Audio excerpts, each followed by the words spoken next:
تھے یا اللہ تیرا لاکھ لاکھ شکر ہے، یہ حال میری جان پر آیا ہے، میرے ایمان پر نہیں آیا۔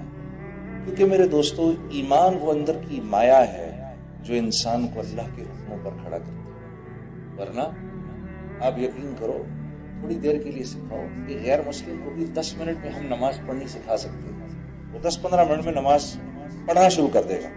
اسی طریقے سے تکبیر تحریمہ کرے گا، ہاتھ باندھے گا، کھڑا رہے گا، اسی طریقے سے رکوع میں چلا جائے گا، اسی طریقے سے سجدہ بھی کر لے گا۔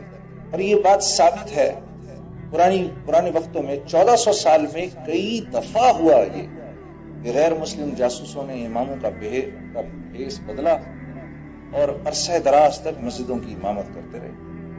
تو یہ اعمال جو ہیں، نماز ہو گئی، روزہ ہو گیا، حج، زکوٰۃ، اچھے بول، میٹھا بول، اچھے اخلاق، اچھے معاملات، اللہ کے ہاں ان کی قیمت اسی وقت لگتی ہے جو دل کے اندر ایمان ہو، ورنہ اللہ کے ہاں ان کی کوئی حقیقت نہیں۔ تو میرا آپ کا سب سے قیمتی اثاثہ ایمان ہے۔ ابھی کچھ دن پہلے میں ایک چیز پڑھ رہا تھا کہ حضرت عبداللہ بن مسعود رضی اللہ تعالیٰ عنہ رسول اللہ صلی اللہ علیہ وسلم کے پاس آئے اور آ کر عرض کی، یا رسول اللہ، مجھے کسی نے یہ بتایا کہ فلاں آدمی کے اوپر جن چڑھا ہوا ہے، اور میں اس کی طرف گیا اور میں نے دعا کی اور اللہ کا کلام پڑھا اور اس کے اوپر پھونکا تو وہ ٹھیک ہو گیا۔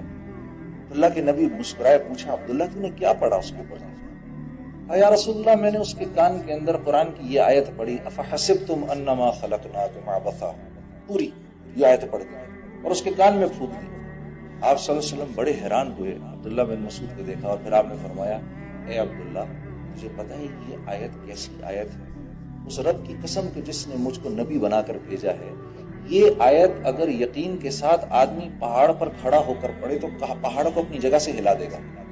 اب میں یہ بات پڑھ رہا تھا اور مجھے یہ خیال آیا کہ پچھلے 4-5 سال سے کسی اللہ والے نے، کسی نے، ایک بزرگ نے مجھے یہ کہا تھا کہ بھی دیکھو، دن کے وقت یہ آیت پڑھ لیا کرو، دن کے شروع میں یہ آیت پڑھ لیا کرو، اللہ رب العزت تمہارے سارے دن کے کاموں کے لیے کافی ہو جائیں گے، تمہاری دعائیں قبول ہوں۔ تو مجھے یہ خیال آیا کہ یہ 3-4 سالوں سے تو میں اس آیت کو پڑھ رہا ہوں، لیکن میں نے کوئی اس کا افیکٹ نہیں دیکھا، نہ اپنی ذات پر دیکھا، نہ کسی اور پر دیکھا۔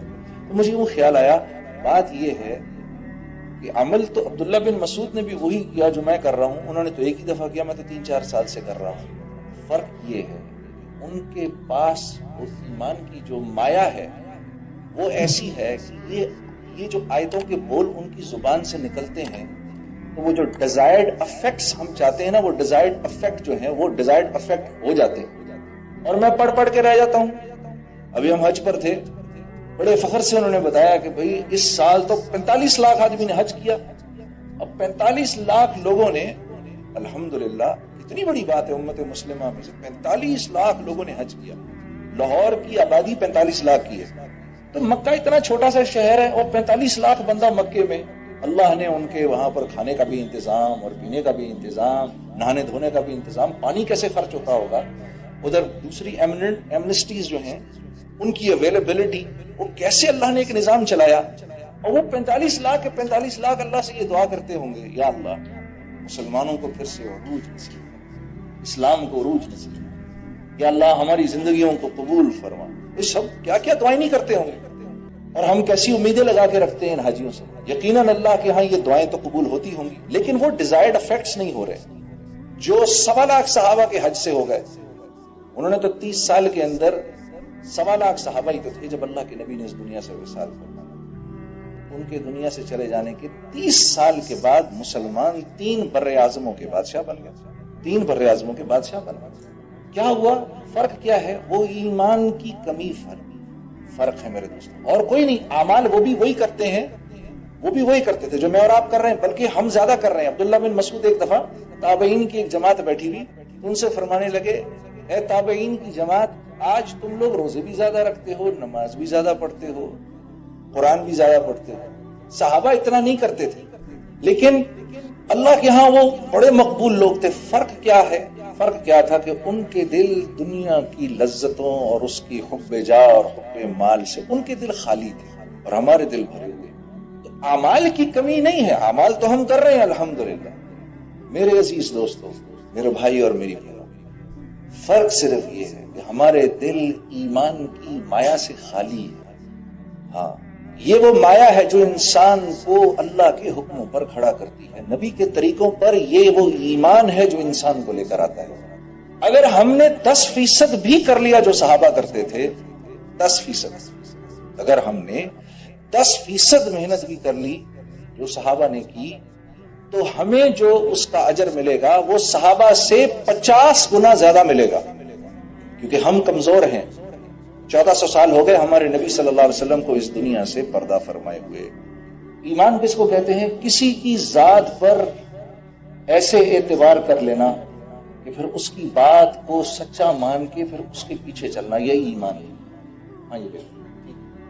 تو سوچو کیا آپ صلی اللہ علیہ وسلم کی ذات گرامی تھی کہ جس کی نظر ایک مرتبہ ایمان کی حالت میں اللہ کے نبی کے چہرے پر پڑ جائے، جس کی نظر ایمان کی حالت میں ایک مرتبہ رسول اللہ صلی اللہ علیہ وسلم کے چہرے پر پڑ جائے، میرے دوستو، اس شخص کا درجہ اب ایسا ہے، اس شخص کا درجہ اب ایسا ہے کہ قیامت تک آنے والے جتنے اللہ والے، جتنے غوث ولی جتنے بھی ہیں، وہ سب مل کے بھی اس صحابی کے درجے کو نہیں پہنچ سکتے۔